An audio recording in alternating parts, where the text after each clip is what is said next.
Ok, bueno, buenas noches. Buenas noches a las personas que están presentes en el Foro de Medellín, a quienes se han conectado por Zoom. Hoy vamos a hacer un trabajo, hoy vamos a hacer un trabajo que yo titulé, en realidad creo que más que realizar el trabajo completo hoy, voy a abrir una perspectiva. La titulé Topología Trágica.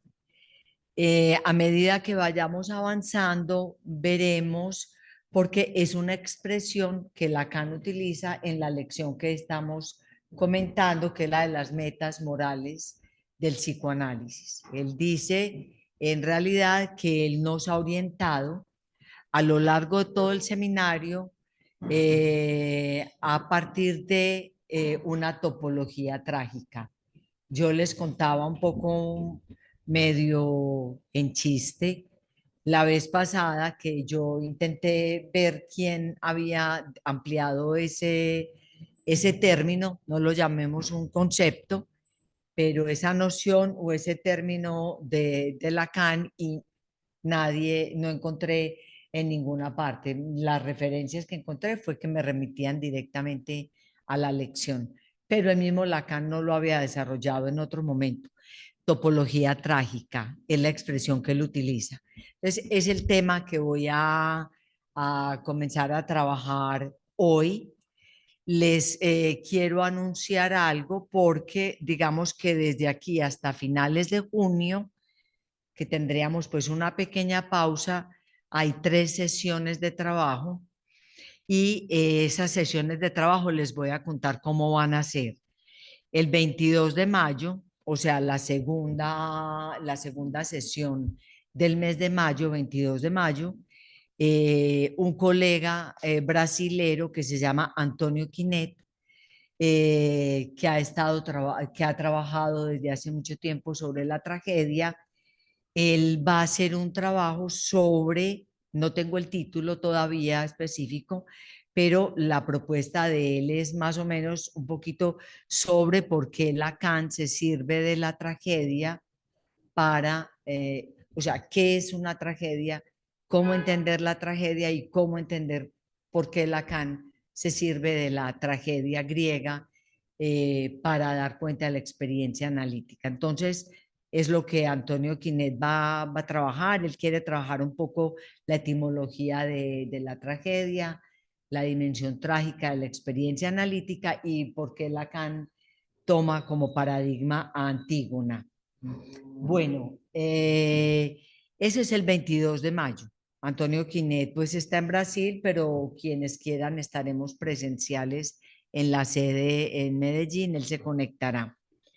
El 12 de junio, que sería la primera sesión de trabajo en junio, una colega también de Brasil que se llama Ana Laura Prates va a presentar un análisis de la tragedia de Antígona, porque como vamos de atrás para adelante, las sesiones inmediatamente anteriores a las que estamos comentando son el comentario que Lacan hace sobre Antígona. Son 3 lecciones que Lacan le dedica a la tragedia de Antígona. Entonces, como sé que Antonio y Ana Laura lo han estado trabajando, lo hemos trabajado juntos en otros momentos, ellos lo van a desarrollar en nuestro seminario. El título del texto de Ana Laura probablemente será Antígona, nombre impropio.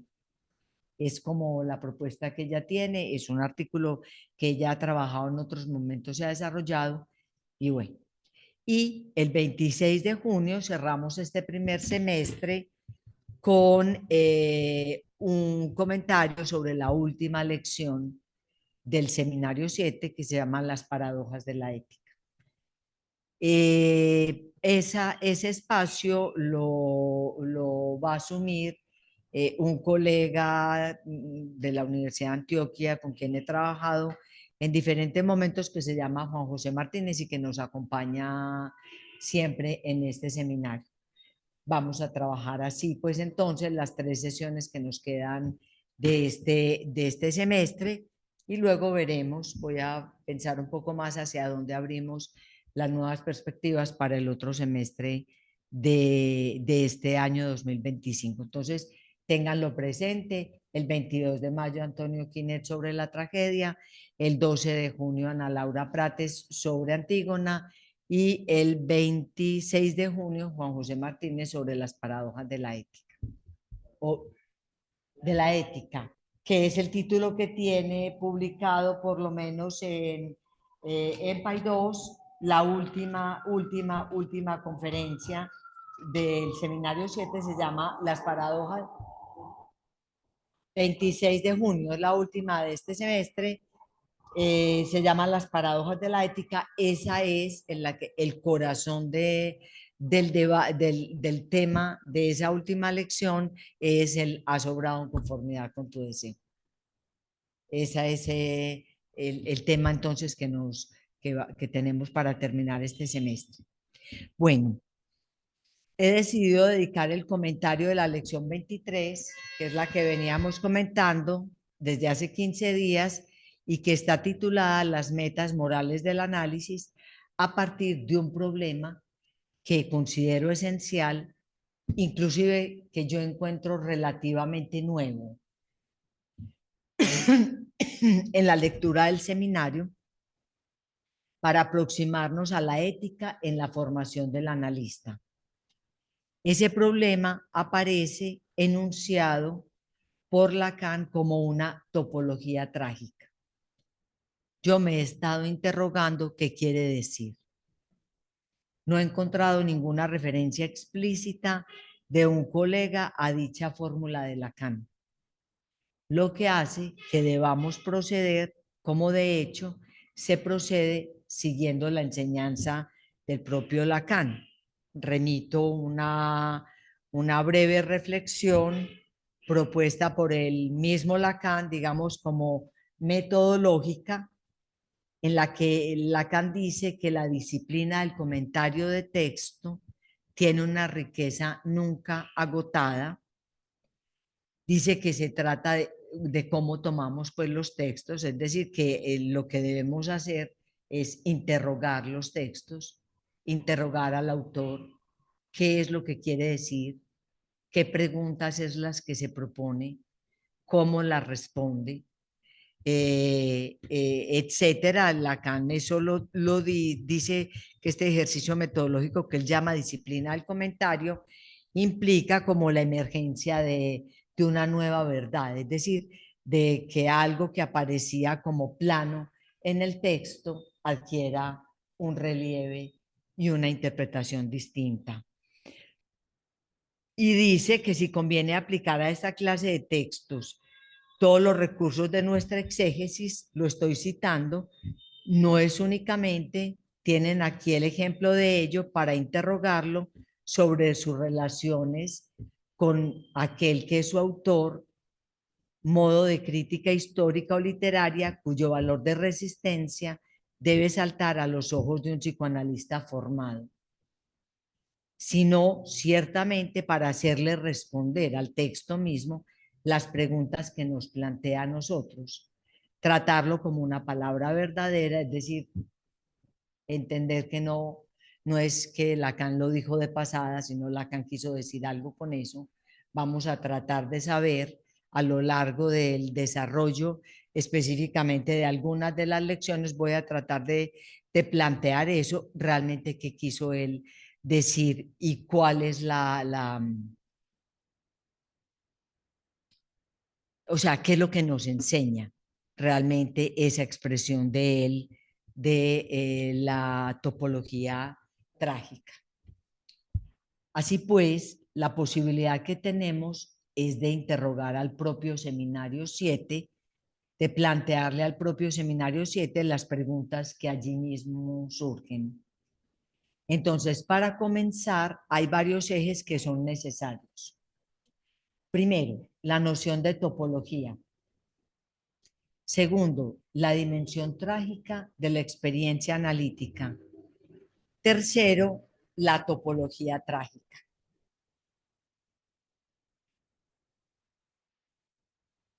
Trágica.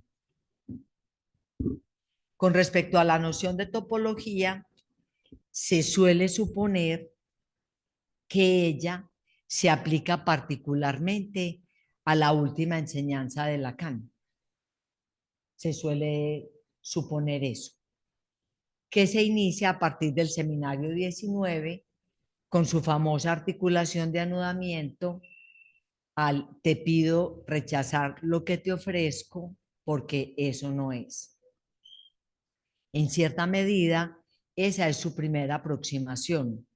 No borromea aún, pero ya anuda tres dimensiones de la demanda y el deseo. Luego vendrá el seminario 20, aún un texto que, como lo dijimos en la introducción del otro seminario, es un texto muy importante porque el seminario 7, Lacan no lo quiso publicar estando en vida. De hecho, se publicó 7 años después de la muerte de Lacan. Y es al comenzar el seminario 20 que Lacan dice que no lo quiso publicar, no estaba listo ese seminario para publicarlo y un poco porque faltaba una noción fundamental, que era la noción de Gossi. Si no se decidió a publicarlo, fue porque aún estaba en ciernes la noción de Gossi. Bueno, luego vienen el seminario 21, 22, 23 y 24. No lo vamos a comentar uno por uno, pero específicamente el 22 y el 23. El 22 se llama RSI y el 23 es el seminario sobre Joyce, el síntoma, que son dos seminarios muy importantes en los que Lacan trabaja la topología. Esa topología, que ya se considera una topología borromea en tres dimensiones, Lacan se sirve de ella específicamente para anudar lo real, lo simbólico y lo imaginario. Bueno, pero creo que, o sea, hice como un sondeo en todo el seminario 7 y Lacan utiliza la expresión topología muchas veces. O sea, Lacan no espera los años 70 para servirse de este modelo, que evidentemente a lo largo de toda su enseñanza Lacan va reformulando. Ahorita vamos a ver un poquito de cuál es la que él propone entonces en el seminario 7. Solamente voy a dejar anunciados como los dos nombres que Lacan les va a dar, que son la topología del 8 interior y el grafo del deseo. Lacan termina precisamente la lección que he estado comentando, la de las metas morales del psicoanálisis. Precisamente Lacan la termina diciendo en la página 369, dice, pienso que el esquema que les propongo es capaz de hacerlo, porque dice, bueno, hay que dar razón de la verdad analítica y piensa que el esquema que nos propone es capaz de hacerlo y que si se aferran firmemente a él, encontrarán un medio para no perderse. Y se refiere al esquema del grafo del deseo. Recordarán que hicimos un comentario, una introducción sobre esto al comienzo del comentario de texto sobre el seminario 7. Entonces, esta topología, yo creo que le tenemos que dar pleno derecho, bien que no sea la topología del último tiempo de su enseñanza, pero en el que es esta, la que va a sacar, de la que voy a sacar rendimiento para poder plantear esta topología llamada trágica. Ahora tengo unas diapositivas, ahora las voy a presentar. Ahora, con respecto a la dimensión trágica, entonces creo que lo que hago hasta este punto es como darle pleno derecho al uso del término de topología en Lacan, aún en el seminario 7. Y destaquemos un asunto también, porque recuerden que desde la primera página, desde la primera lección, Lacan dice que lo que nos va a enseñar es a servirnos de las categorías real, simbólico e imaginario para poder pensar la experiencia freudiana. O sea, lo real, lo simbólico y lo imaginario no vienen al final. Es algo que está siendo elaborado desde este momento, desde muy temprano, porque de todas maneras el seminario 7, luego viene el seminario 8, que es el de la transferencia, luego viene el 9, en el que Lacan va a trabajar precisamente el cross-cap, en fin, unas aproximaciones topológicas también ya que son importantes. Entonces, esta primera reflexión, lo que quiero es un poco como desmitificar la idea de que hay un último Lacan con una última aproximación topológica y que eso haría una diferencia. Yo creo más bien que eso nos sirve retroactivamente para pensar este problema que tenemos planteado acá. Ahora, con respecto, el segundo punto entonces, con respecto a la dimensión trágica, Lacan la ha tomado como el paradigma de la ética en el psicoanálisis, a la tragedia. No solo Lacan, ¿cierto? Es decir, yo creo que toda la teoría freudiana tiene un núcleo estructurante que es el complejo de Edipo. Yo siempre tengo como mi debate con mis alumnos en psicología, porque claro, en psicología nos enseñan, todos los que pasamos por ahí, ¿cierto? Que el Edipo consiste en que el niño se enamora de la madre, rivaliza con el padre y en la adolescencia se identifica los roles masculinos del padre y la niña se enamora del padre, rivaliza con la madre y en la adolescencia se identifican los roles femeninos de la madre. Siempre que me encuentro como con esto en ese debate, yo les digo, mínimo hay que hacer una rectificación de género literario, porque como nos lo enseñan en psicología, es un cuento de hadas con final feliz, ¿cierto? Es decir, y el final feliz consiste en hacer existir la proporción sexual. ¿Cierto? Es decir, si finalmente la posición masculina se resuelve en el Edipo, en la adolescencia, había identificación al rol masculino del padre y la femenina al rol femenino de la madre, creo que además clínicamente nada más realizable que esto. Entonces, siempre yo les digo, hay que hacer una rectificación al menos de género literario. O sea, el Edipo es una tragedia. Y creo que los problemas que Freud extrajo del Edipo, los extrajo de la tragedia. ¿Qué significa esto? Pues cierto, entonces creo que por eso, y bueno, luego Lacan no cesó de revisar las dimensiones trágicas, tanto en Edipo como en Antígona, en el rey Lear, al que remite varias veces en la lección que estamos comentando, en Hamlet. Lacan está en todos buscando algo que lo puedo adelantar, pero que tiene que ver justamente, él está buscando la dimensión del acto, que en la tragedia es esencial.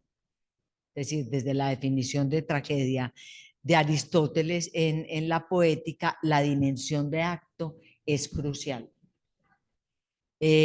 Porque la dimensión de acto, pues casi que diciendo lo que voy a decir, ya he dicho todo lo que traía para hoy, pero en la dimensión de acto está en juego precisamente cómo se resuelve el impasse trágico vía el acto.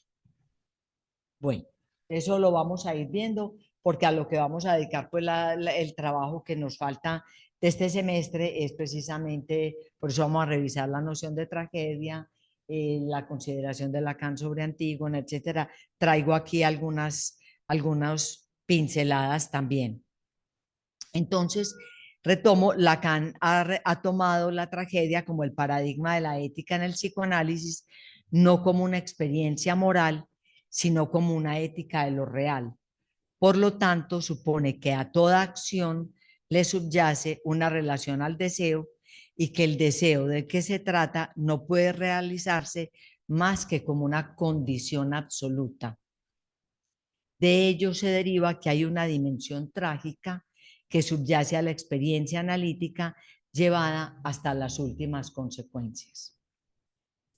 Empecemos por destacar el recorrido que Lacan hace en 3 de las lecciones del seminario sobre Antígona, solamente porque quiero abrir líneas del trabajo que vendrá de la tragedia de Sófocles, el mismo autor de la tragedia de Edipo, que le dio la fuerza nuclear al psicoanálisis freudiano.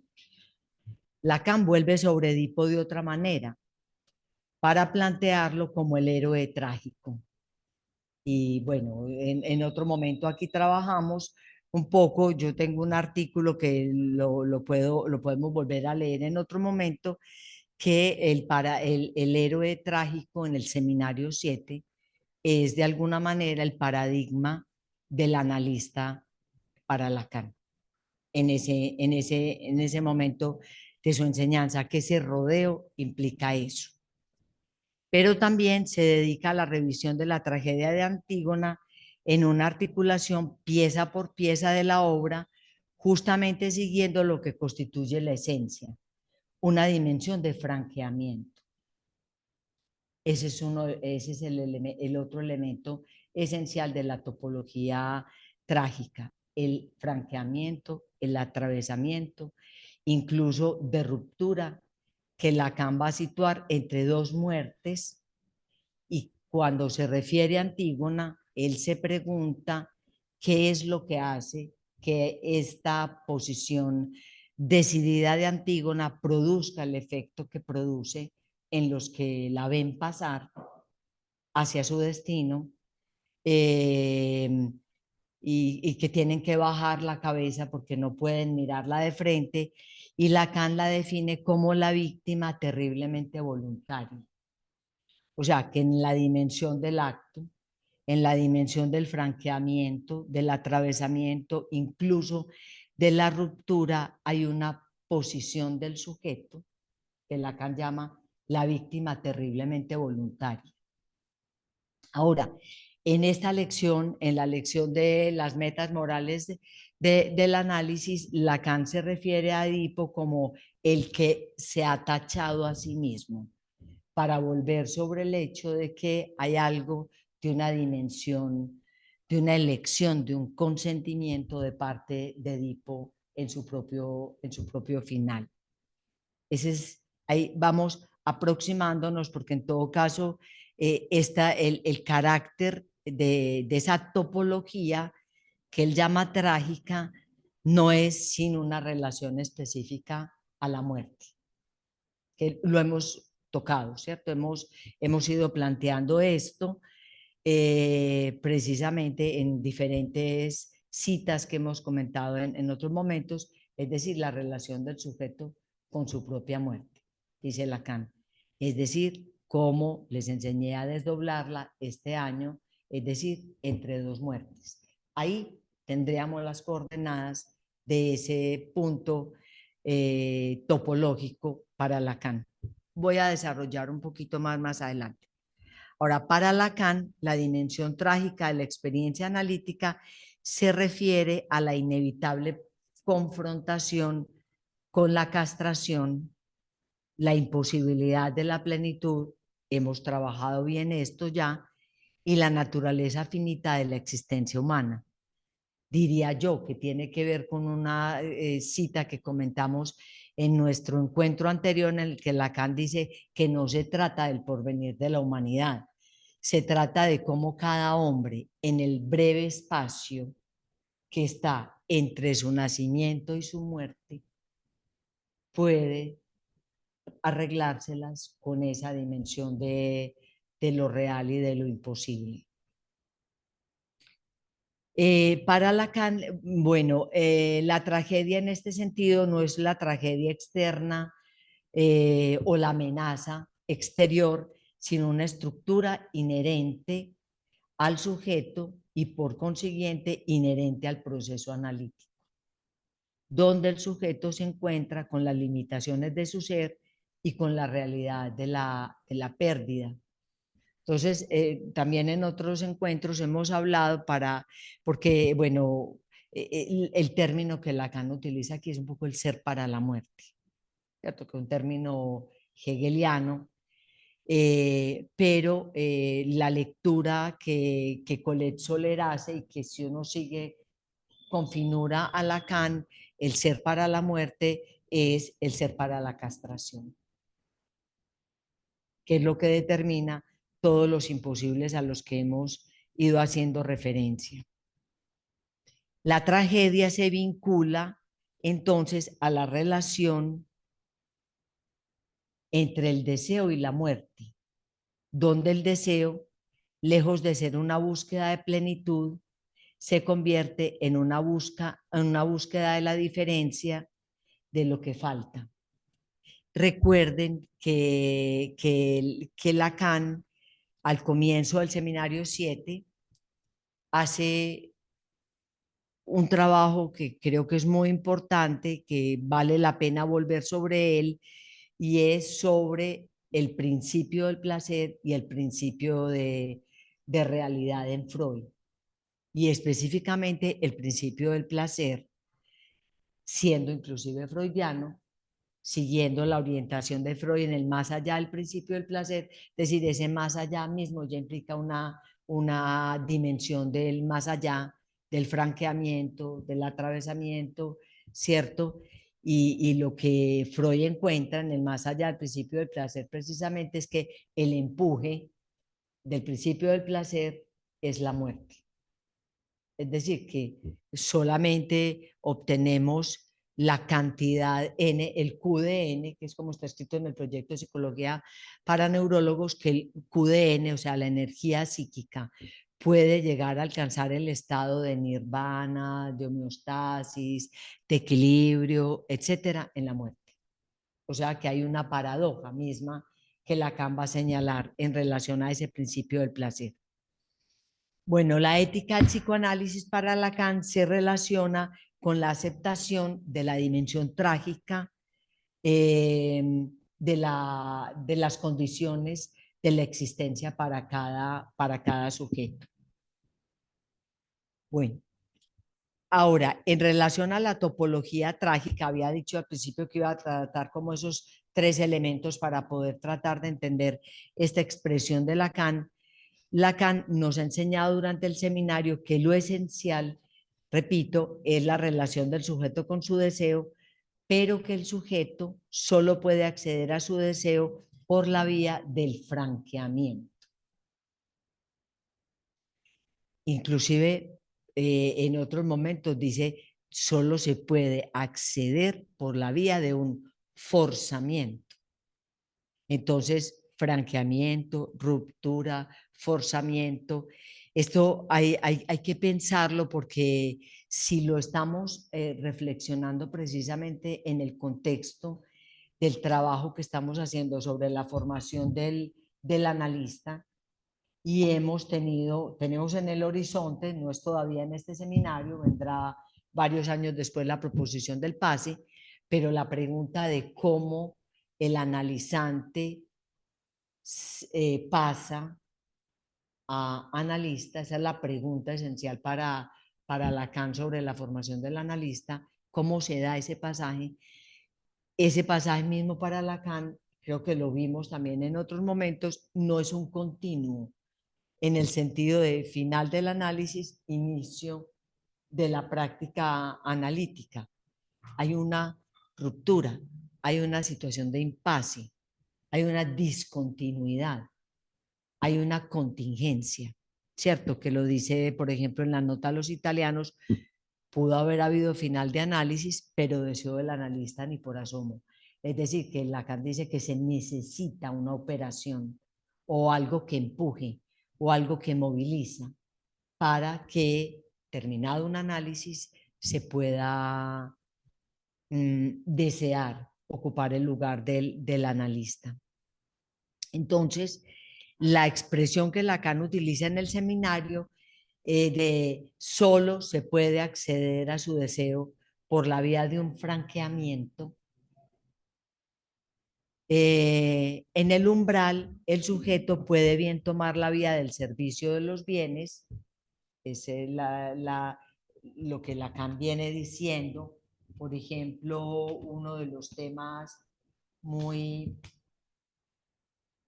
eh, claro que plantea, lo vimos la vez pasada en la página 360, ya lo voy a desarrollar un poquito también a la luz de la dimensión trágica, en la página 362, que es en el que Lacan dice que se puede tomar, y leo un pedacito de esa lección, de esa página 362, segundo renglón: un poco más de rigor y de firmeza es exigible en nuestro enfrentamiento de la condición humana, y por eso recordé la última vez que el servicio de los bienes tiene exigencias y que el paso de la exigencia a la felicidad al plano político tiene consecuencias. Bueno, el servicio de los bienes es un tema que Lacan ha desarrollado en diferentes momentos de este seminario.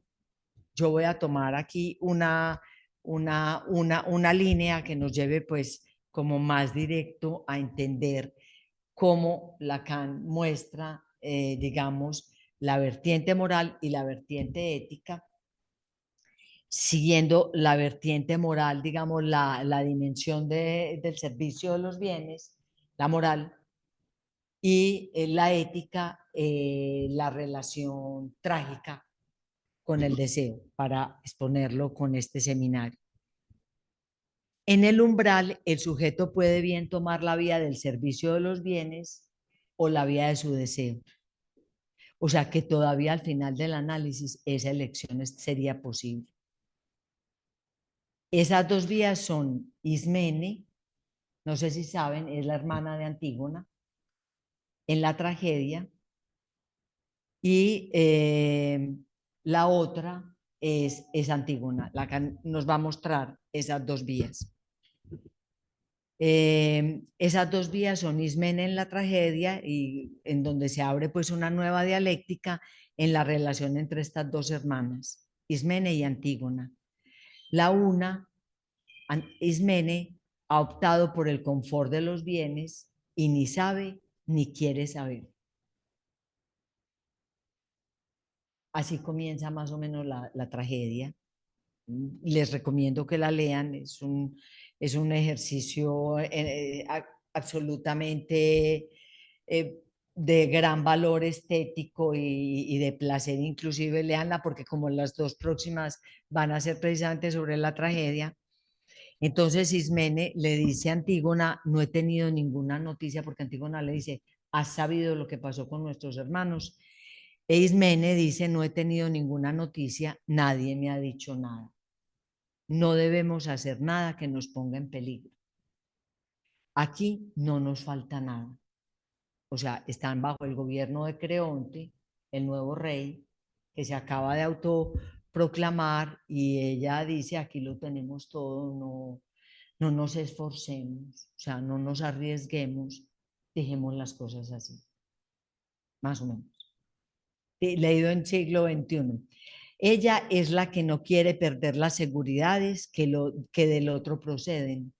Encarna lo que Lacan llama la cobardía moral, y será su posición de principio a fin en la tragedia, aun cuando al final se decide apoyar a Antígona, porque ya sin ella su vida no tendría ningún sentido. Y le dice: ¿y cómo podría vivir si tú me dejas? O sea, de principio a fin no se movió de las garantías del otro. Una vez más, no elige la causa de su hermana, elige salvarse a ella misma, no ha cambiado de posición, ha cambiado de amo. Y su hermana se lo señala. Antígona le dice: pregúntale a Creonte, pues de él has sido defensora. La una, la que no cede en la vía de reclamar lo que es legítimo, el riesgo loco, podríamos decir, el franqueamiento; la otra, la que cede y elige la vía de los bienes, quien se reconoce incapaz para oponer resistencia. Bueno, en un pasaje de la tragedia, de verdad les recomiendo que lo lean. Ella le dice, Ismene le dice a Antígona: nací incapaz para oponer resistencia ante los ciudadanos. Nació para obedecer. Ella pertenece a la secta de los que siempre dicen sí. No sé si lo han leído, pero lean de ese seminario, es un placer extraordinario. Realmente Lacan llama así a la secta de los seguidores de Creonte, los llama la secta de los que siempre dicen sí, los obedientes, o sea, los que no ponen en cuestión. Así pues, Antígona no prefiere la muerte, tampoco la teme. Su muerte no es pasión de ignorancia, es el franqueamiento del horror de saber que pone fin a la maldición que saben que ha pesado por la sucesión de las generaciones de su familia. Esta misma oposición ha sido ya puesta en juego por sus padres, Edipo y Yocasta, enfrentados a la verdad trágica que descubre el origen del pecado, de la amartía, que los llevó a compartir el lecho conyugal, él con su madre y ella con su hijo. En el momento en que está por surgir la Aufhebung, es una expresión que utiliza Lacan en el seminario, que cuando está por levantarse el telón y verse lo que realmente hay detrás de él, se encuentran, por así decirlo, en el momento en el que no pueden revelarle en grado alguno cuál es su situación en ese dominio interdicto que es su inconsciente, pues se encuentran aún en el plano de la negación o en el plano de la negación de la negación. Es una cita de Lacan. Algo aún no ha sido franqueado, algo que justamente está más allá del discurso, que necesita un salto en el discurso. Salto, franqueamiento, atravesamiento, forzamiento, es lo que quiero dejar un poquito como en el camino de a lo que él va a llamar esa topología trágica. Pero esas coyunturas que Sófocles sitúa, curiosamente, siempre están situadas en un umbral, en la entrada del palacio, a la salida del palacio, siempre están en un momento de entrada o de salida, están en un umbral. En ese momento en el que se levanta el velo y la emergencia de la verdad es denegada, la respuesta de Edipo es, dice Lacan, querer saber. Lo dice en esta lección que estamos comentando, Edipo quiere saber la clave de su deseo. Lacan dice, Edipo quiere saber la clave de su deseo. ¿Y cuál es la posición de Yocasta? Es, dejemos las cosas como están, es mejor no saber. Sabemos cómo nos plantea finalmente la tragedia, el desenlace de estos dos personajes, porque Edipo quiere saber, pide que llamen al único testigo sobreviviente que hay, que es el único que podría decir si efectivamente él fue el que mató a Layo. Finalmente él tiene una exclamación muy interesante al final, porque él dice, cuando se descubre que efectivamente el asesino de Layo es él dice, ay de mí, no sabía yo que esa ley que promulgué, la más severa y la más radical, era sobre mí, sobre quien recaería.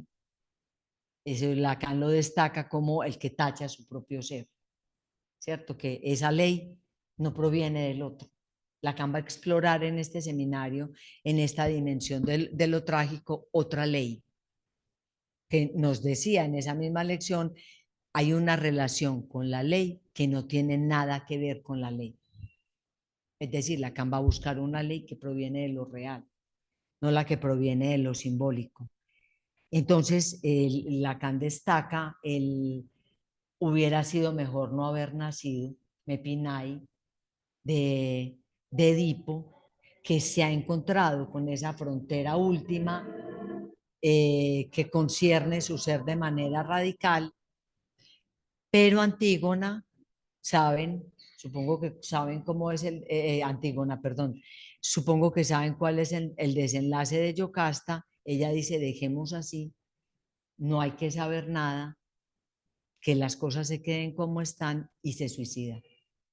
O sea que realmente lo que Lacan propone aquí de la relación con la muerte es otra cosa, es una que está orientada por la vía de la relación del sujeto con el deseo y con el saber sobre su ser, y la otra que es la salida cobarde del servicio de los bienes, que es lo que venimos comentando, del que no quiere saber nada. Bueno, hay una, no la voy a leer toda, toda la cita que tengo aquí a continuación. Les voy a decir en qué página está porque quiero destacar algo en relación a ella. Bueno, no puse la página, la busco rapidísimo para, para que la sigan. Está en la página 369. En la página 369 de la lección esta que venimos comentando. Eh, voy a trabajar, a comentar un poquito una parte de la cita. Dice Lacan: no hay aquí otra cosa más que la verdadera e invisible desaparición que es la suya. Bueno, para estas pamplinas nada son, nada, pero estas pamplinas nada son para el héroe, para quien efectivamente avanzó en esa zona. Retengamos también esta dimensión de la zona, porque la dimensión trágica y la dimensión del franqueamiento tiene que ver con una zona. Yo no sé si Denis ahorita me va a poder poner las diapositivas. Avanzó en esa zona para Edipo, que llega hasta el Mepinai del verdadero ser para la muerte, a su maldición consentida. Les recuerdo que él había dicho respecto de Antígona, la víctima terriblemente voluntaria.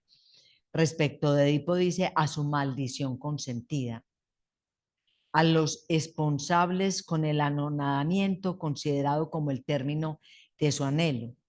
No hay aquí otra cosa más que la verdadera e invisible desaparición que es la suya. La entrada en esa zona está constituida para él por la renuncia a los bienes y al poder, en los que consiste la punición, que no es tal. Si se arranca al mundo por el acto que consiste en enseguecerse, es porque solo quien escape a las apariencias puede llegar a la verdad. Lacan, como les digo, página 369. Los antiguos lo saben, lo sabían, perdón. El gran Homero era ciego, Tiresias también. Entre los dos se juega para Edipo el reino absoluto de su deseo, lo que está subrayado suficientemente por el hecho de que se nos lo muestra irreductible hasta el término, exigiendo todo, no habiendo renunciado a nada, absolutamente irreconciliado. Es un término que quiero dejar aquí un poco para desarrollar quizás en algún otro momento, porque es una misma expresión que Lacan utiliza para Antígona, irreconciliada. Y eso más o menos les voy a decir como yo lo he entendido hasta ahora.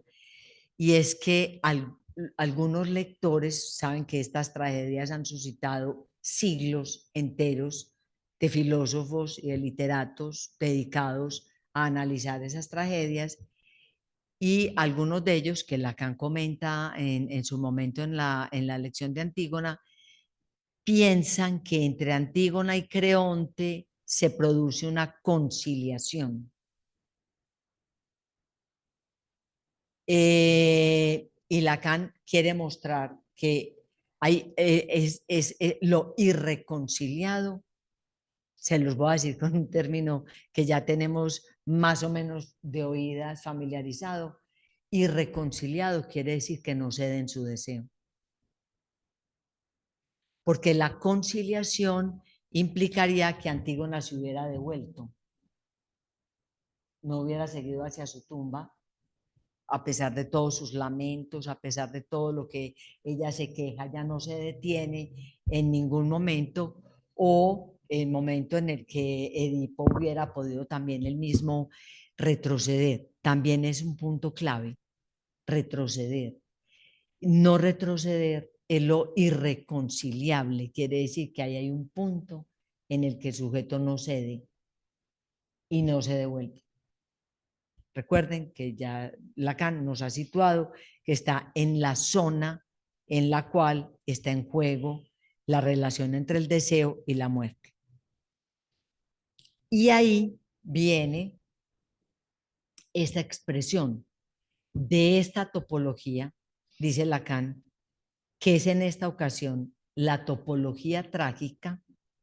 Les mostré su revés y su irrisión también con ese pobre Lear que no entiende nada de ella y que hace resonar el océano y el mundo por haber él querido entrar en esa misma zona, en esa misma región de manera benéfica,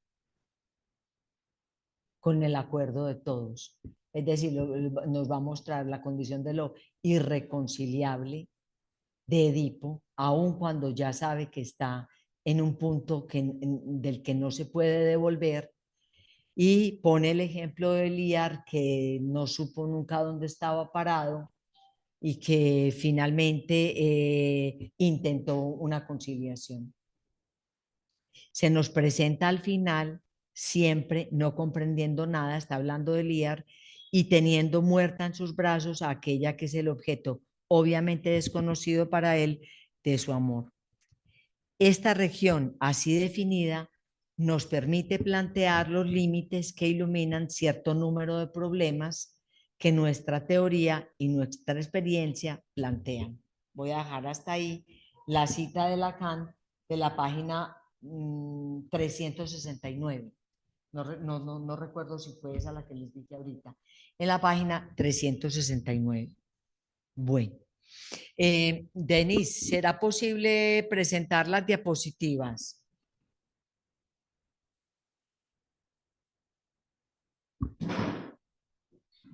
Unos minuticos más, por favor, en los que voy a... Gracias, Jade. Unos minuticos más en los que voy a tratar de... ¿Yo cómo paso acá? Sí. Ah, bueno. Bueno, voy a ir planteando las gráficas y comentando. Bueno, dejo el texto para poderme dedicar un poquito a esto. Encontré esta topología, que es de una psicoanalista colega de la ANP, de Geneviève Morel. No la veo muy clara, pero me pareció interesante porque por lo menos voy a poder plantear algo, porque la topología requiere para Lacan una zona que está entre dos. Y eso es lo que voy a mostrar enseguida. Esta imagen de Geneviève Morel me pareció ilustrativa. Bueno, ella sitúa en el núcleo el objeto A, que es al que Lacan va a llamar la segunda muerte, en el seminario de la ética. Y Lacan dice, esta sería, es que yo creo que este esquema, digamos, habría que completarlo para que produzca una especie de 8 interior, que lo vamos a mirar enseguida. Y entonces Lacan dice que de ese punto fundamental de nuestra relación con la muerte nos separan dos barreras. Una, la barrera del bien, lo remito porque también hay dos lecciones, una que se llama la función del bien y otra que se llama la función de lo bello. En el seminario 7 está la barrera del bien, que es la más exterior, pero hay una que es la más cercana, que es la función de lo bello, la barrera de lo bello. Y entre ellas, o sea que entre el bien y lo bello, que lo vamos a leer un poquito enseguida, está lo que Lacan llama la zona de entre dos muertes. Denise, ¿podemos ver la siguiente, por favor? Bueno, eso pues son pequeñas ilustraciones, ahorita llegaremos a la más definida. Entonces, esta, que todavía no me parece que es una topología bien ilustrada, solamente la traje para mostrar los distintos problemas que Lacan plantea en esa topología llamada trágica. Miren, en el núcleo estaría Das Ding. Ya vamos a leer un poquito esta referencia, les voy a dar la página también para que la puedan localizar.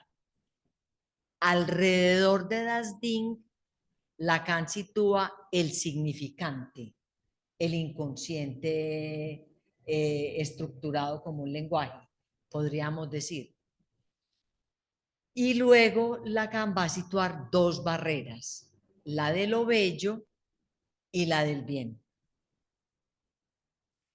La referencia que les quiero plantear, anoten si quieren la página y luego le van a dar la leidita en la página 89, porque ese problema recoge una problemática que Lacan había planteado desde el comienzo. Lacan propone escribir esta topología de esta manera.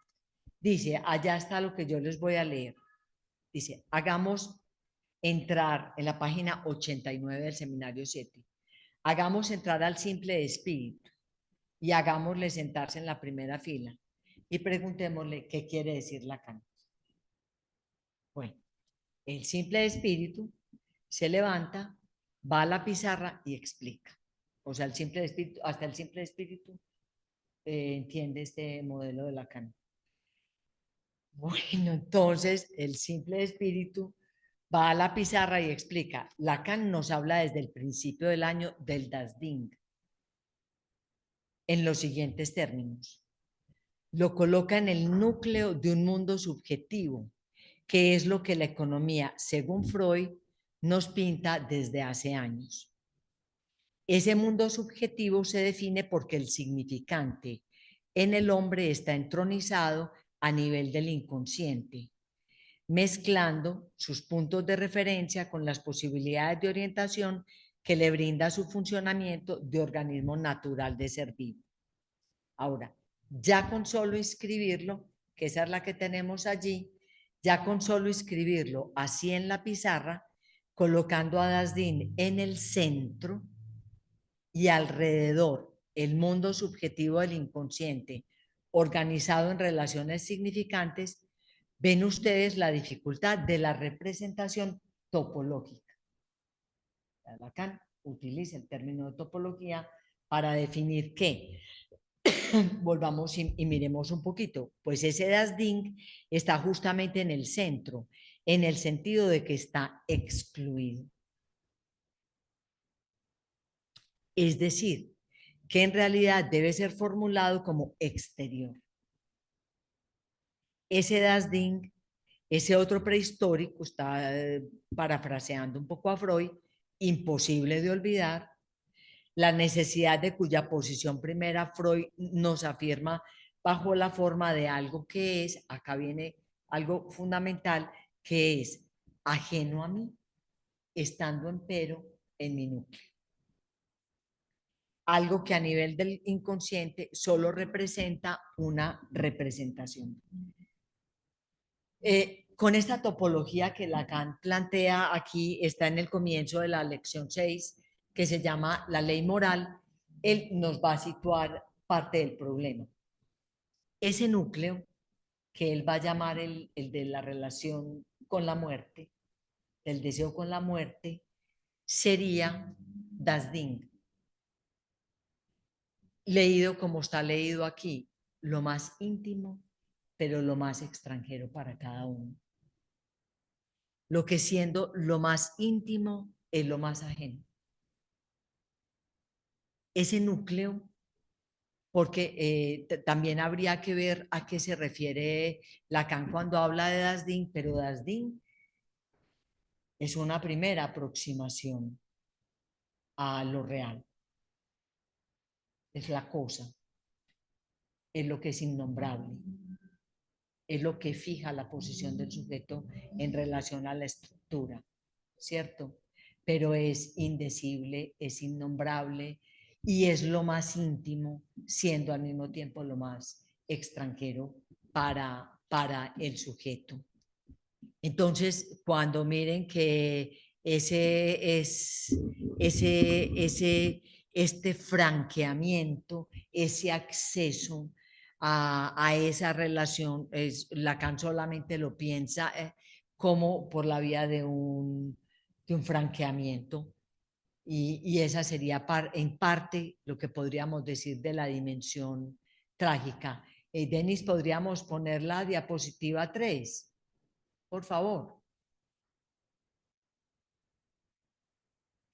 Entonces, aquí está, es una representación un poquito más cercana. Resumo todo los dos párrafos de la página 89 en él, pero la enseñanza que va a dejar Lacan para las elaboraciones que va a traer posteriormente es que Lacan sitúa el inconsciente estructurado como un lenguaje como separado de eso íntimo, extranjero, innombrable, indecible que es Dasdin, ¿cierto? O sea, que la ética para Lacan se sitúa justamente es en la vía en que el sujeto accede a lo más íntimo de su ser.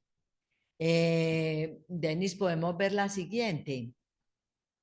Bueno, esta sería ya sí la topología del ocho interior, pues lo que las otras las quería como ir elaborando los como distintos momentos, pero precisamente, y luego vendrá la definición de la banda de Moebius. Podrías pasar luego, Denis, a la siguiente. Pues lo que quiero mostrar es cómo se puede ir construyendo como una aproximación a esta dimensión topológica. Esta, digamos que sería una banda de Moebius que ya sabemos, ¿cierto? Que no tiene interior ni tiene exterior, no tiene revés ni tiene derecho, que hay una suerte de continuidad, pero que tiene adentro un agujero, que tiene adentro un agujero que es el agujero de lo real, de la relación del sujeto con la muerte. Bueno, esta ya es una topología obviamente más compleja y eso nos llevaría posteriormente, o sea, se podría hacer como toda una sesión de trabajo para ver la evolución de la concepción topológica de Lacan, porque luego tenemos la que se llama la botella de Klein, ¿cierto? Es decir, que tampoco tiene reverso ni interior. Es como si hubiera una continuidad íntima desde el exterior hacia lo más interno. Bueno, y la última diapositiva, porfa, es el grafo del deseo, que Lacan dice que esa es su otra topología con la que está trabajando en este seminario. Hasta donde yo puedo, como hasta ahorita, digamos, avanzar en la lectura, me atrevería a decir que en cierta medida de la topología del grafo del deseo, Lacan está señalando, digamos, la relación con lo imaginario, que estaría, Denis, podemos ver el otro esquema. Es un esquema un poquito más aparentemente más complejo. Ese yo lo escribí así para señalar que tendríamos en el primer piso, en donde tiene el idea y el yo, la dimensión de lo imaginario. En el segundo, la dimensión de lo simbólico, en donde Lacan sitúa las figuras de Creonte, ¿cierto? Donde Lacan sitúa estas otras figuras que representan esa relación con el otro. Y luego hay un piso relativamente intermedio que está mal señalado, debería ser por donde va la flechita roja, que Lacan llama el eje del deseo. Ahora, en el grafo del deseo, para ir pues avanzando del eje del deseo, digamos que el franqueamiento realmente implicaría el paso de la relación con el deseo, que está situado con el fantasma como respuesta al deseo del otro, al piso de lo real, en donde no hay una respuesta del campo del otro, donde no hay una respuesta del otro, que la hemos leído varias veces, que Lacan dice no puede esperar ayuda de nadie.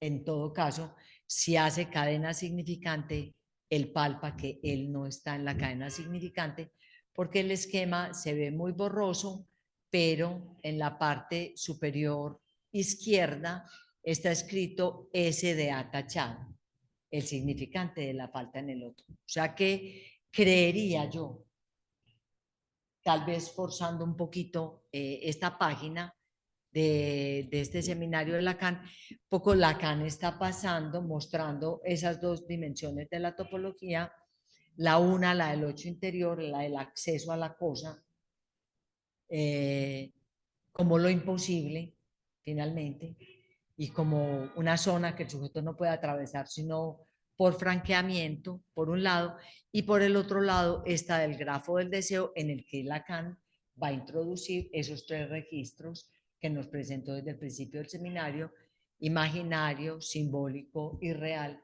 y pone el deseo, creería que lo podríamos leer así, pone el deseo como en el punto de pivote hacia el encuentro con lo real. Es en donde Lacan, el piso de arriba, en donde está sujeto dividido los chans de a la derecha arriba y significante de la falta en el otro. A la izquierda arriba, en donde Lacan sitúa la castración, el goce, el significante de la falta en el otro, es decir, en donde el sujeto no tiene amparo en el campo del otro. Franqueado el deseo, el sujeto se encontraría con esa dimensión de, como de esa soledad. Bueno, me detengo como hasta aquí, como les dije, en realidad es como explorando, tratando de sacarle consecuencias a esa expresión de Lacan que me cautivó en la lectura. Hay muchos párrafos precisamente en los que, bueno, sería otro desarrollo, en los que Lacan es explícito, pues, finalmente en hablar de la necesidad de el franqueamiento, el atravesamiento, el salto, el acto, como lo que hace posible el acceso a esa zona, que como ya vimos aquí sería como lo más íntimo, lo más radical, pero también lo más extranjero para el sujeto, en donde el sujeto no se conoce. Por eso él decía negación o negación de la negación, es decir, ¿quién yo? ¿Cierto? Que eso dice Lacan, que la posición del yo, cuando es invocado, casi que así empieza el seminario, una de las primeras referencias en el seminario de la ética, la respuesta del yo es ¿quién yo? Es decir, que él se sitúa desde el lugar del desconocimiento. Y ese franqueamiento que Lacan dice es que lo que el final del análisis nos permite es tocar hasta el último límite lo que se es y lo que no se es. ¿Cierto? Que no está entonces en la vertiente de la denegación o de la desmentida yoica. Bueno, ahí voy como hasta ese punto, como tratando de explorar esa fórmula de Lacan a la luz misma pues del seminario. Si quieren algunas preguntas, algunos comentarios en la red, en el Zoom. Luisa Fernanda, adelante. Bueno, Clara, yo puedo decir algo con relación a ese, yo te escribí ahí, pues que allí no se puede retroceder y pues puedo decir algo sobre eso. Allí no se puede retroceder porque una vez sabido, no se quiere dejar de saber.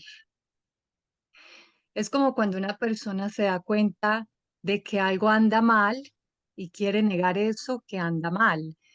Como decías de la hermana de Antígona, no sé si estabas hablando de la hermana de Antígona, o sea, ya sabe que algo anda mal, pero entonces al saber que algo anda mal, no puede retroceder en su saber, o sea, ya no puede negar que algo no es suficiente. Y el franqueamiento es que tiene que dar el paso para saber a eso, porque ya es algo como anunciado, no es algo que ni siquiera no se sabe, ya se sabe. Es algo que ya es anunciado como que ese es un saber. Entonces, salir de ahí es imposible, es como vas a decir algo no querer saber. Y por eso es que al final, como lo dice Lacan, él dice, el final es la necesidad de saber, porque ya no hay nada que detenga esa necesidad, porque ya hizo ese franqueamiento, porque ya puede saber. Entonces, de alguna manera, él dice allí, o lo que yo le entendí, pues, es que hay dos formas de hacer ese franqueamiento. Eso fue lo que yo le entendí a Lacan en la Ujú, lectura que nos enviaste. Que hay dos formas de hacer ese franqueamiento, como lo hace Edipo y como lo hace Lear. Como lo hace Edipo es de una manera voluntaria y anticipada, sabiendo a dónde va y sabiendo qué le espera. Sin embargo, Edipo sabe que ya puede desear. ¿Desear qué? Saber, porque ya no va a ser un imaginario de lo que él pensaba o que él pudo haber, o que de algo que él no sabía o que él creía, porque va a saber. ujú. No sé, entonces, y él dice, con Lear sucede algo contrario y es que él no sabe ni siquiera que está haciendo un franqueamiento. Él se divierte en el franqueamiento, él es la versión contraria de Edipo porque él cree que con ese franqueamiento va a disfrutar y hay un goce, sí, pero hay una muerte ahí. Hay una muerte de algo que uno considera necesario y por eso es que no todo el mundo quiere llegar a saber eso, porque para llegar a esa muerte se tiene que como agotar una posibilidad y ese es el desamparo. Para llegar a esa muerte se agota una posibilidad en ser y el desamparo es que ya no va a haber esa posibilidad. Y lo más interesante que a mí me pareció también de ese texto es, a mí, o me impresionó mucho, es que él decía como que Lear no sabía dónde iba ahí. Y es como un llamado de atención, es como, y por ahí leí también en un libro de sus primeros textos de Miller, él decía que se necesita que sea anticipado el lugar de esa muerte.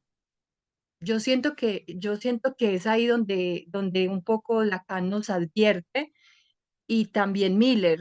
Es como que ahí hay problemas cuando no se anticipa esa muerte. O lo leí en un libro, en un texto que de pronto les digo, no recuerdo bien, era como el título, no recuerdo bien el título, pero allí decía, es de un texto del 96, decía que esa verdad, esa como le pasa a Edipo, de saber su propia muerte, pero que eso y que eso tiene como resuelve algo con relación al deseo.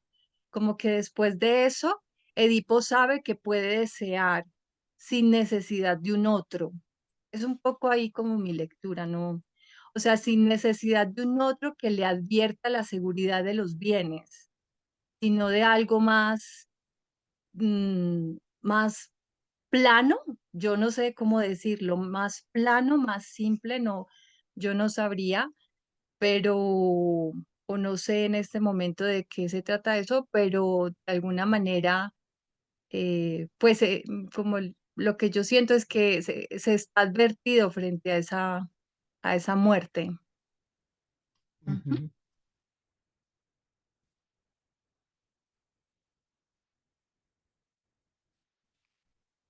Sí, Luisa, muchísimas gracias. Yo no puedo más que asumir este comentario como una muy buena lectura y pues como una ampliación del trabajo. Creo que, pues, o sea, estoy de acuerdo con toda la lectura que tú haces. Muchas gracias por ampliarnos el tema.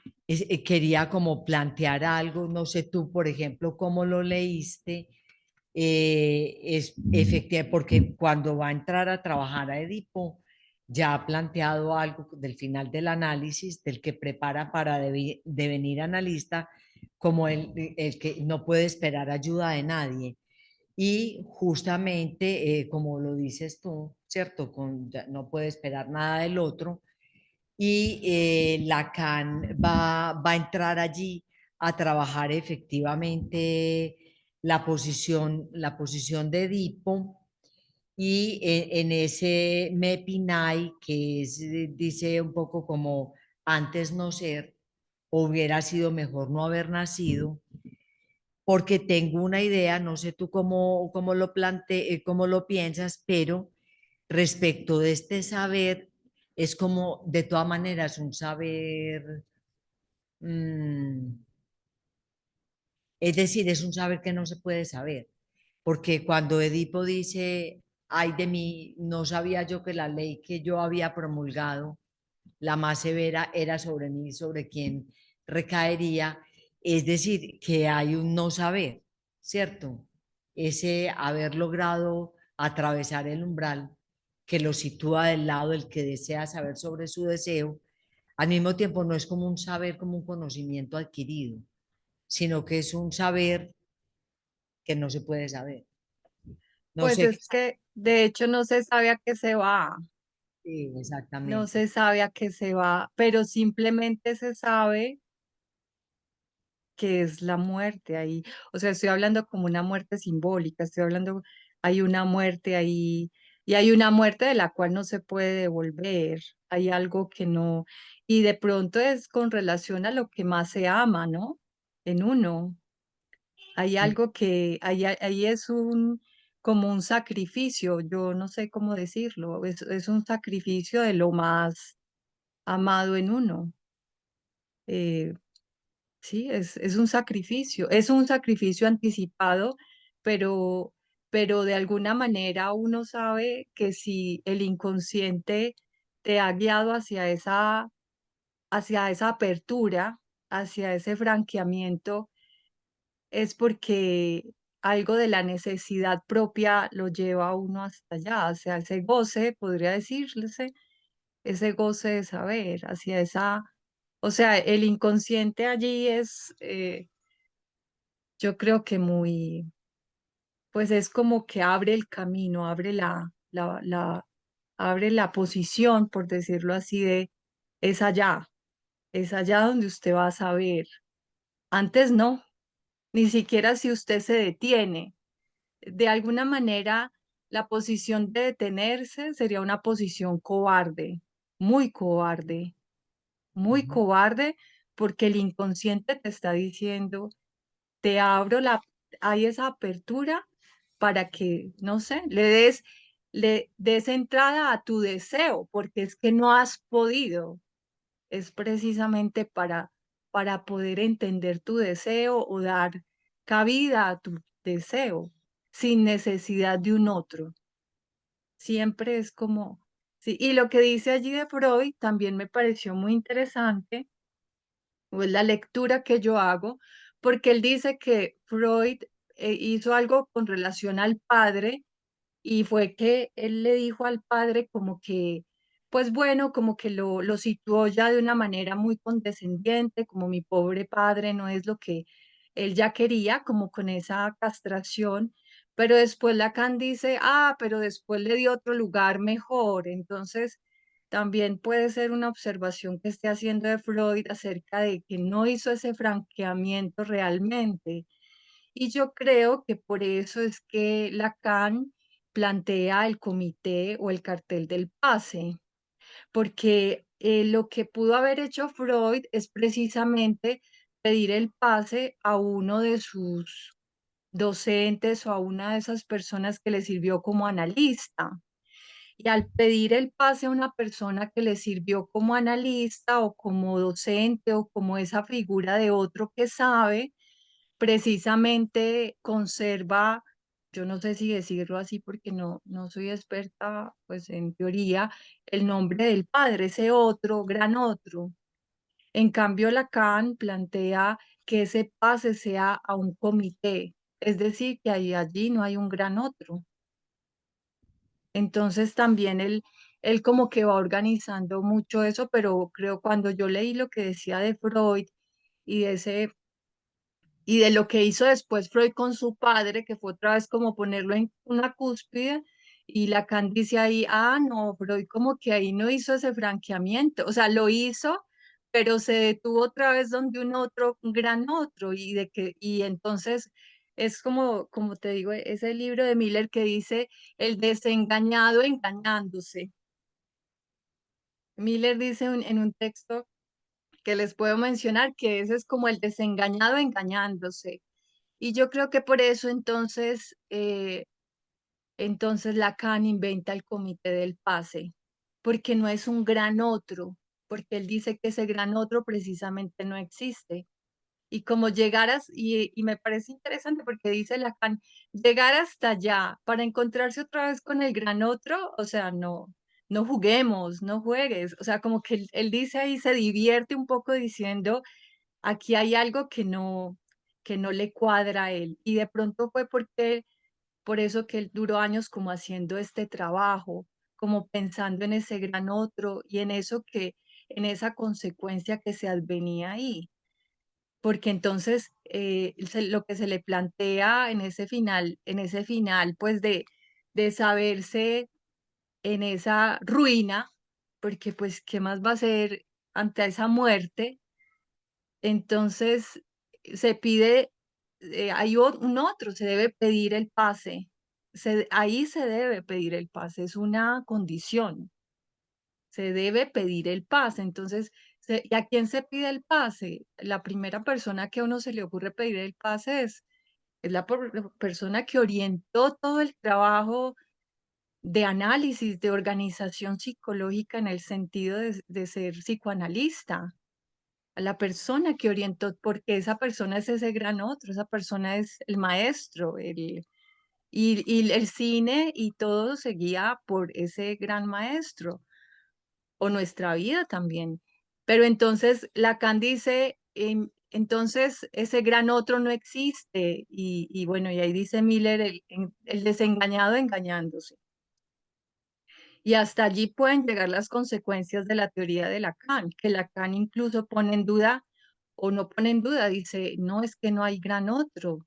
¿Y cómo lo arreglamos entonces en el final de análisis? Pues tiene que haber un comité, porque no hay gran otro. Bueno, espérate, Luisa, yo creo que ese tema sí lo vamos a tener que hilar. Bueno, Ese de las condiciones de la demanda de paz, ese me parece muy importante que lo podamos trabajar luego, porque en todo caso el pase no es lo que viene como en el lugar del otro que ha caído, sino gracias a que no hay el otro, que el sujeto podría dar cuenta de su final de análisis en el pase. Bueno, muchas gracias por todos tus comentarios, Luisa. ¿Hay alguien más que tenga una pregunta? ¿Un comentario? Si alguien tiene en el Zoom, mientras tanto vamos a tomar una pregunta en la sala. Clara, muchas gracias por el trabajo y por resaltar esa expresión perdida de Lacan acá, topología trágica. Me llamó la atención que te saltaste la expresión porque es ilusoria. Dice, esta topología, que es en esta ocasión la topología trágica, les mostré su embés y su irrisión porque es ilusoria, con ese pobre Lear que no entiende nada de ella. Ujú.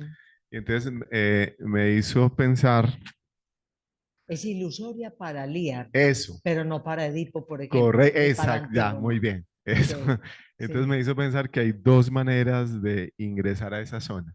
Ajá. La zona se puede ingresar por la vía, como lo hizo Lear, ¿cierto? Por la vía ilusoria, que es la vía que no renuncia a los bienes, ¿sí? Y está esa otra vía, que es la vía eh, de la castración, ¿cierto? Que es la vía que renuncia al, a lo ilusorio, precisamente, y que es la que permite, al renunciar al ilusorio, las apariencias, acceder a la verdad.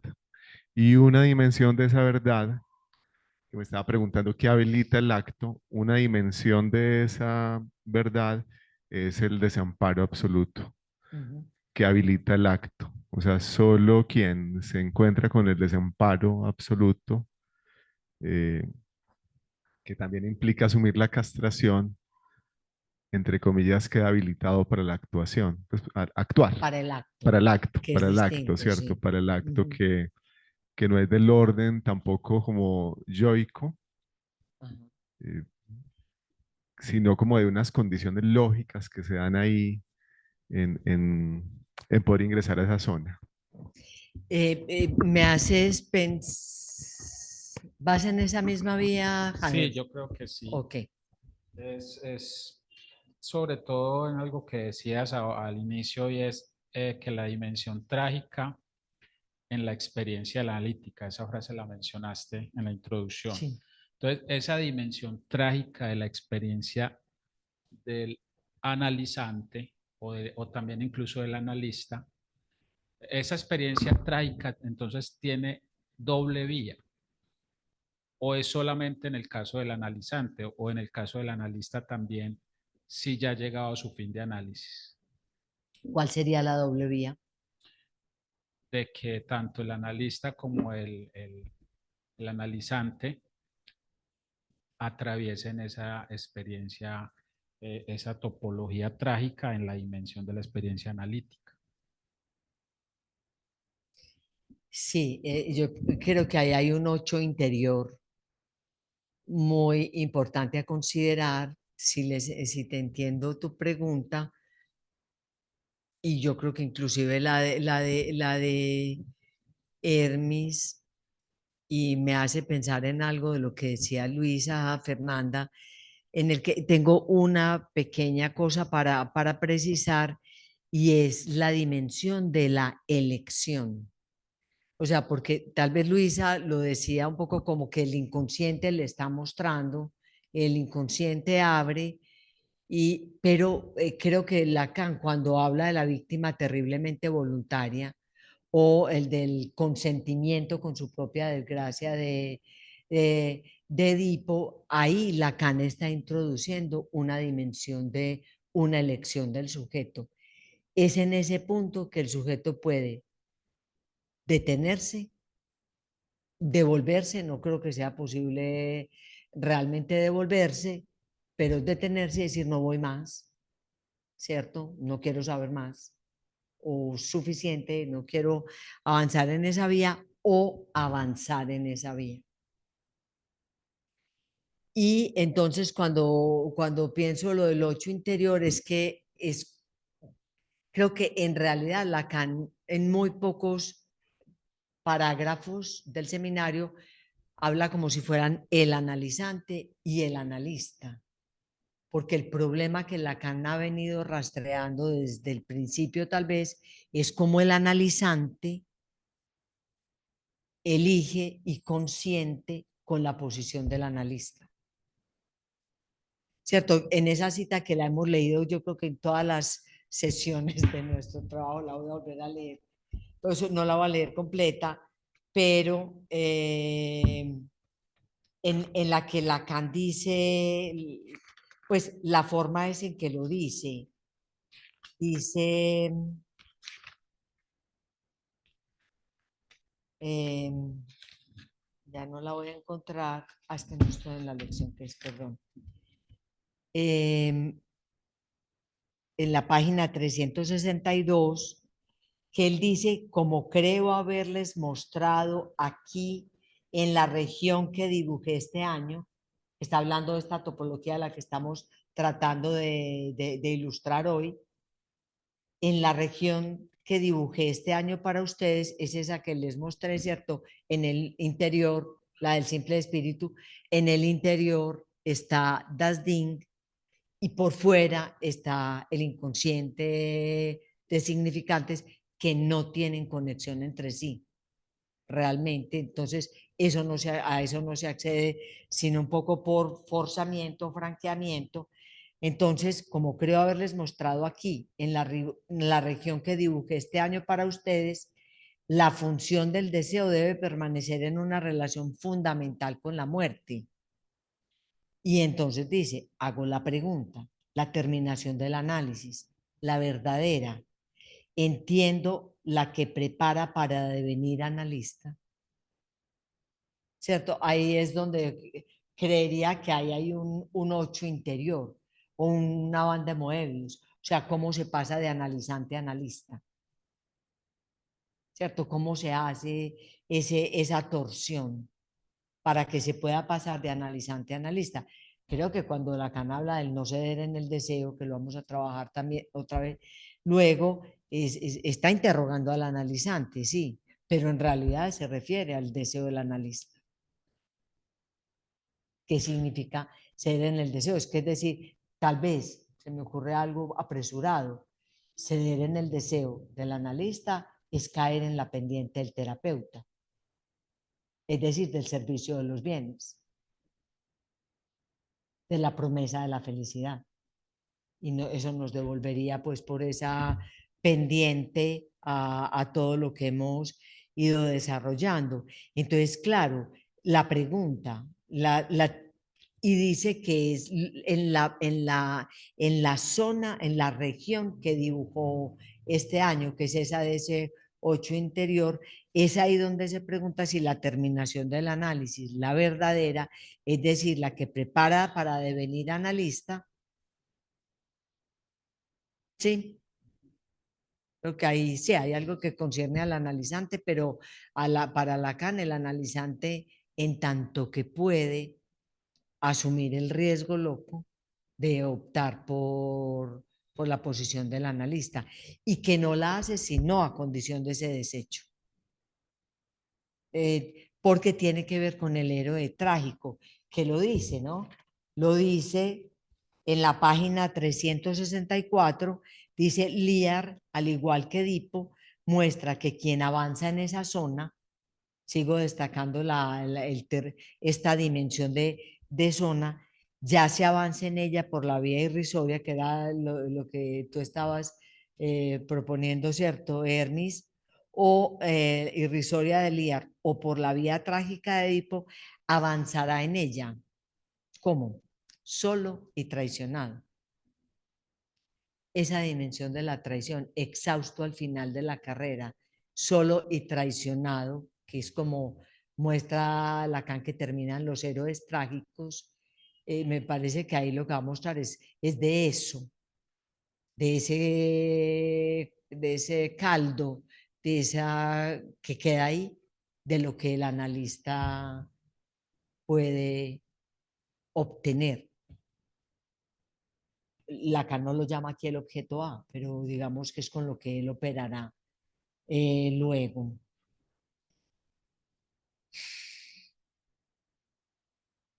Sí, respondí tu pregunta, Hermis. Directamente.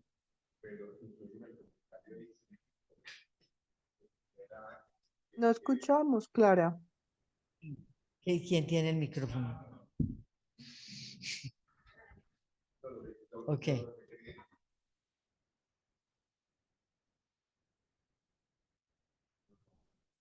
Ahí se escucha. Ya.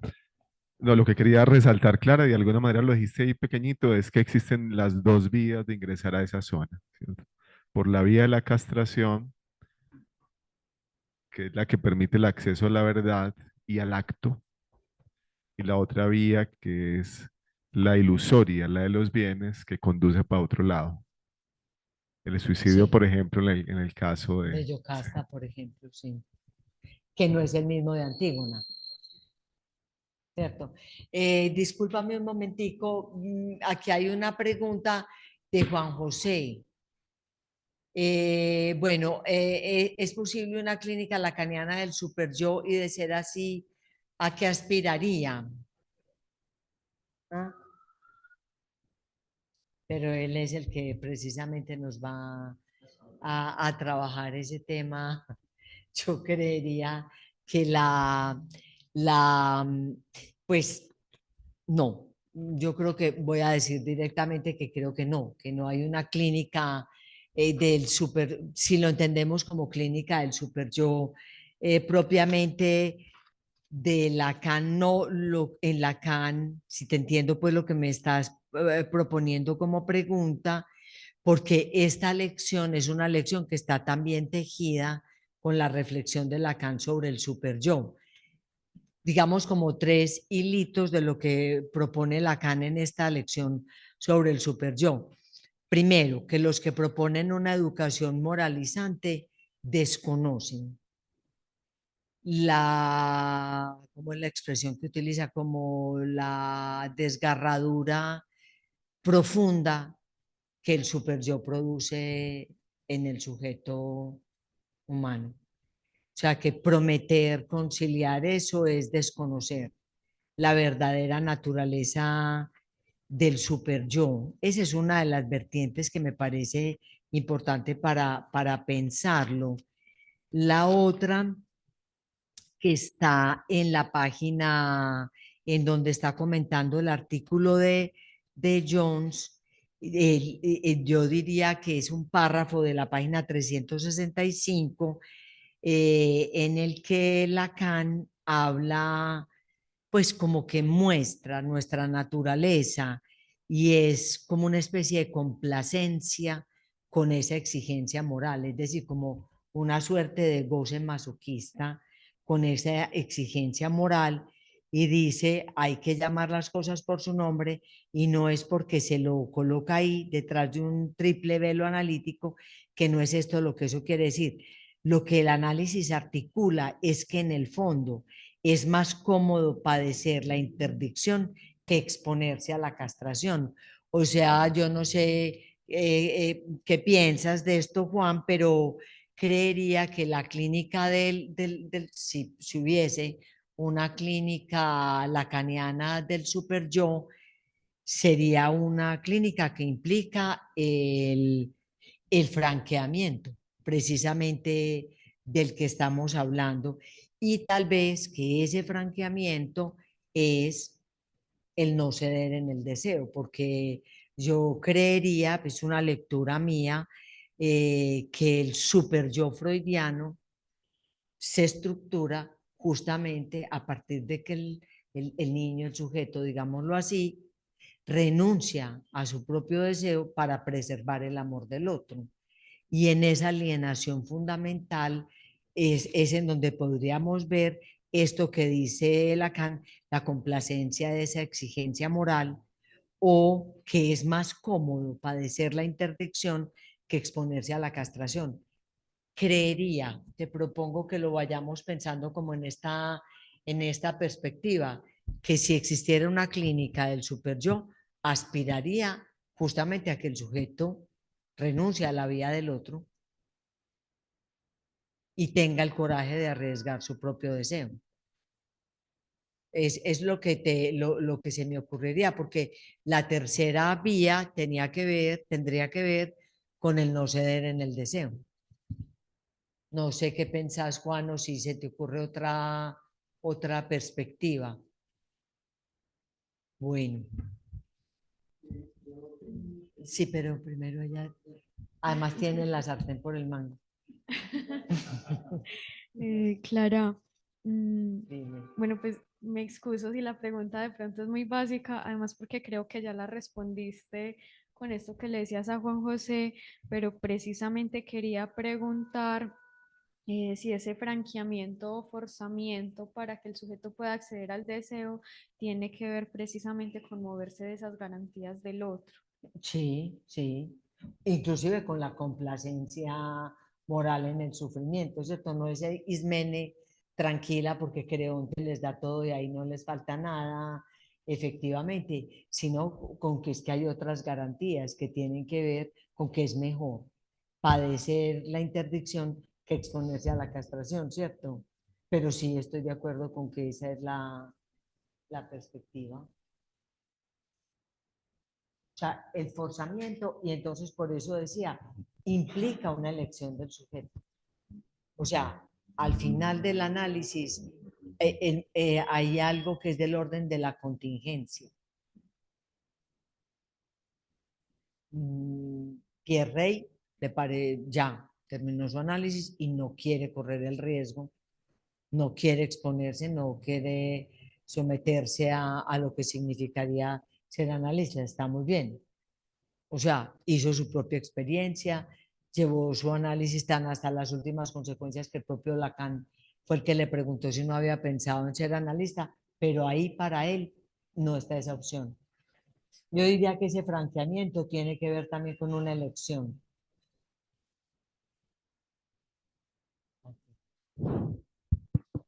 Clara, ¿Me Beatriz Zuluaga está pidiendo la palabra. Sí, Beatriz, espérate un momentico, escuchamos la pregunta de Libardo y luego tú. Sí, tranquila, claro. Eh, bueno, muchas gracias. La pregunta mía es, pues, entiendo. Entonces, hay dos deseos. El deseo de una persona cuando está en el proceso de análisis, encuentra su deseo, ¿cierto? Y hay otro deseo que es el deseo del analista. Esa es la pregunta. Entonces, no es el mismo, sino que son distintos. El pasar del deseo, digámoslo de una manera propio, al deseo del analista, hay un proceso, como tú decías ahora, un impasse, ¿cierto? Esa era la pregunta, o esa es la pregunta. Si es así, incluso acabaste de decir, pues, por ejemplo, el caso de Pierre Rey, pues, pudo haber llegado a encontrar su deseo, pero no logró o no o decidió. De acuerdo. Decidió no tomar o pasar o tomar esa elección del deseo del analista. Sí, yo creo que que se pueden diferenciar, que se pueden diferenciar. Lacan al deseo, primero al que tú te refieres, lo llama el del hombre común. Y el otro, el deseo advertido o el deseo depurado del deseo del analista. Bueno, eso era... De acuerdo, estoy de acuerdo con esa diferencia que tú planteas. Puede ser que amerite como más desarrollo, pero sí, en principio, admitiría esa diferencia. Beatriz, adelante. Clara, buenas noches y buenas noches a todos y muchas gracias por tu trabajo. No, que con respecto a esta discusión que acaba de plantear, pues, Libardo y que traían con respecto a Pierre Rey, justamente esta semana en un cartel discutíamos eso porque algunos de los miembros decían que no entendían cómo después de llegar, pues, digamos, a un final de análisis o llevarlo hasta sus últimas consecuencias, cómo no ser analista como por la importancia de esa experiencia. Pero era una discusión que teníamos ahí porque, pues, obviamente, como tú lo acabas de decir, es una lección. No todo sujeto que lleva, pues, que termina un análisis decide ser analista. Eso como por ese lado. Lo otro, Clara, es que me parece muy importante como la precisión que tú hiciste al principio con respecto al Edipo freudiano, porque a veces entendemos como que Freud simplemente hizo del Edipo freudiano una novelita de, sí, del hijo enamorado de la madre, en fin. Me parece que eso que tú precisas y aclaras de el Edipo como tragedia, el Edipo freudiano, pues incluye el deseo, el amor y la tragedia como tal, ¿cierto? Entonces me parece muy importante eso que tú traes, es decir, complejizar el Edipo freudiano, no es con todo teniendo en cuenta lo que hace Lacan y lo que avanza después. Y lo otro es que me parece que trajiste algo que quisiera como que lo pensáramos más o que ampliáramos un poco eso que me parece que es fundamental y es hay una relación de la ley que no tiene que ver con la ley, sino que tiene que ver con lo real, es decir, no con la ley de la ciudad, no con la ley del otro, sino justamente ese punto donde el sujeto mira y sabe que tiene que, es decir, que eso ya no se toca y que creo que es ahí donde el deseo justamente se articula con el no, eso no del goce y con la ley como la otra cara del deseo. Entonces esa frase me parece que es central en todo lo que dijiste hoy y me parece que recoge justamente todo lo que Lacan habla y desarrolla en este seminario. No tiene que ver con lo simbólico, claro, hay una ley que tiene que ver con el significante, con la moral, pues digamos, eh, con el juicio del otro, en fin, pero no es eso, esa ley finalmente tiene que ver con lo real, o sea, la ley que nos compete aquí como ética en el psicoanálisis. Entonces me parece que podríamos como volver con esa frase, pues no hoy, pero creo que es fundamental eso que traes. Sí, sí, muchas gracias, Beatriz. Sí, efectivamente, creo que este asunto de la ley, porque después en el seminario precisamente lo que Lacan va a decir que lo que el sujeto encuentra en el análisis es su propia ley. Es como decir, las coordenadas en las que se fijó su subjetividad. Y Antígona le sirve para decir, porque algunos lectores de Antígona, muchos, porque en realidad han hecho esa reflexión, si se trata como del enfrentamiento entre la ley de la ciudad, representada por Creonte, y la desobediencia civil encarnada por Antígona, ¿cierto? Y Lacan plantea, por un lado, la ley esa supuestamente simbólica de este rey autoproclamado después de la muerte de los dos hijos de Edipo, que es el representante de la ley de la ciudad, y por el otro lado, lo que él llama, que en esta propuesta que tú haces de que sigamos desarrollando, la AT. Ajá, ajá, sí, Pues, la AT sería esa ley lo más singular exacto. de lo que hace el inconsciente para cada sujeto. Esa Sí. vía es muy importante porque Lacan en esa confrontación de si es la ley de la ciudad contra la insurrección de Antígona, Ujú. se niega a pactar con la ley de la ciudad. Lacan dice, ella apunta, tiene en la mira, él Ujú.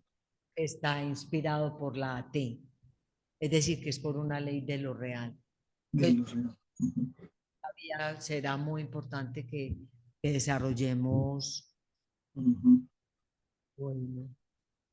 Y sí, en relación al Edipo freudiano, yo creo que lo que hay que precisamente de plantear el Edipo freudiano en su verdadera vertiente. Edipo lo extrajo de la tragedia, Exactamente. Ujú. ¿cierto? Y no para hacer conciliar el encuentro entre los sexos. Ujú. Más bien esa salida imposible. Bueno, Exacto. gracias, Beatriz. Bueno, Ahí, Clara, Gloria Castrillón en el chat. ya iba para allá Ok. a la pregunta de Gloria Castrillón.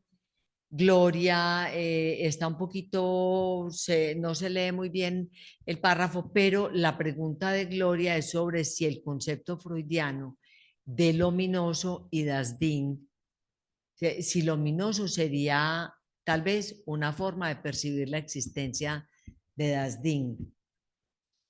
Yo creería que sí, Gloria, o sea, creo que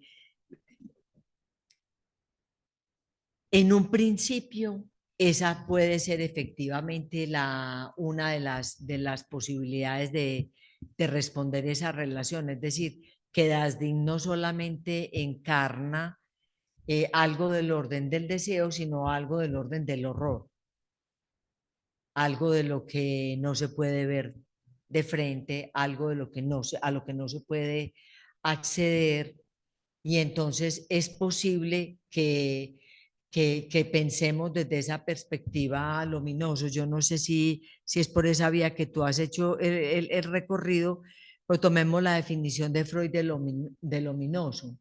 Es lo que debiendo permanecer oculto se revela. Entonces, en ese sentido, creo que justamente si Dasdin es lo que permanece como rechazado, como oculto, como lo más extranjero, como lo más radical en el inconsciente para el sujeto, su emergencia puede estar cercana a esta dimensión de lo luminoso. No sé si entendí bien la pregunta, pero es esto lo que se me ocurre que podría decir. Me parece una asociación interesante, ¿cierto? Relacionar a Dasdin y luminoso. En todo caso, son el encuentro con lo real, en cualquiera de los dos. Habría que plantearlo así. Bueno, muchísimas gracias pues por acompañarnos esta noche. Les recuerdo, para los que quizás entraron un poquito más tarde, el 22 de mayo vamos a trabajar la tragedia en la experiencia analítica con Antonio Quinet. El 12 de junio vamos a trabajar Antígona con Ana Laura Prates y el 26 de junio vamos a trabajar las paradojas de la ética con Juan José Martínez y así terminamos este semestre. Bueno, muchísimas gracias, que tengan una buena noche.